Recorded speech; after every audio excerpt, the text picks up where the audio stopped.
Hello everyone, part 2 పిండి వంటలు గులాబీ పూలు. గులాబీ పూలు అంటే పెట్టుకునే రోజెస్ కాదండి. ఎందుకు ఈ పేరు పెట్టారో తెలీదు. కాకపోతే ఇవి ఫ్లవర్ టైప్ వచ్చే పిండి వంటలు. దీన్ని గులాబీ పూలు అని అంటారు. మా పల్లెటూరులో అయితే ఇంకా ఈ పండగ వస్తే చాలు అన్ని ఐటమ్స్ దిగిపోతాయి. జంతికలు, గులాబీలు, ఇంకా అరిసెలు, చాలా రకాలు. ఇంకా ఇవన్నీ కూడాను నేను మిక్స్ చేస్తూ ఉన్నాను. మా అమ్మ చెప్తుంది, మా చెల్లి డైరెక్షన్ ఇస్తుంది. మా అమ్మ అంటుంది, ఇలా మీరు డైరెక్షన్ ఇచ్చుకుంటూ చేస్తే అరగంట పని గంట అవుద్ది. ఆల్రెడీ టైం 11 అయిందండి.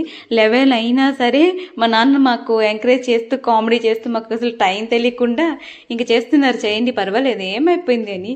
మాకు మంచు తగలకుండా పొయ్యి పెట్టుకున్నాం మేము, గ్యాస్ మీద కాకుండా. వేడిగా ఉంది బట్ కాకపోతే మంచు పడకుండా షెల్టర్లో వేశారు.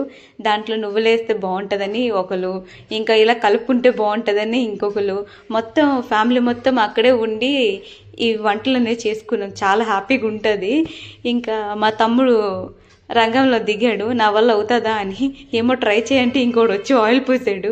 మా అమ్మ మిక్స్ చేస్తుంది. ఇంకా మీరు ఇలానే ఏదో ఒకటి చేసి ఫైనల్గా ఏటి కాకుండా చేస్తారన్నది. అంతలోనే మా వాడు అంటున్నాడు, లేదు లేదు నేనేస్తానన్నాడు. ముంచుకురా అంటే మొత్తం పోగొట్టాడు. తిట్లు. సరేలే అని చెప్పి నేను ఇంకా రంగంలో దిగుదాం అనుకున్నాను. అవి వేసేటప్పుడు కొంచెం ఎనర్జీ వస్తుంది, వా అన్న ఫీల్ బాగుంటుంది అసలు.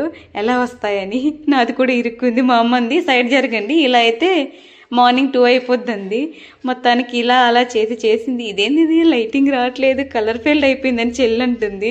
మా తమ్ముడు అంటున్నాడు, వీడియో తీస్తే సరిపోదు, దానికి క్రియేటివిటీగా ఆలోచించాలి అన్నాడు. ఏదో ఒకలా మా ఫ్లాష్ మ్యాన్ వచ్చి ఫ్లాష్ వేసాడు.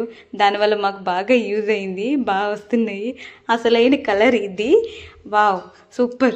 ఎలా ఉన్నా తినేస్తాం, ఇలాంటివి క్రిస్పీగా బాగుంటాయి. ఫైనల్గా పిండి వంటలు అయితే మేము ట్రై చేసాం, చాలా బాగా వచ్చాయి. Thank you all.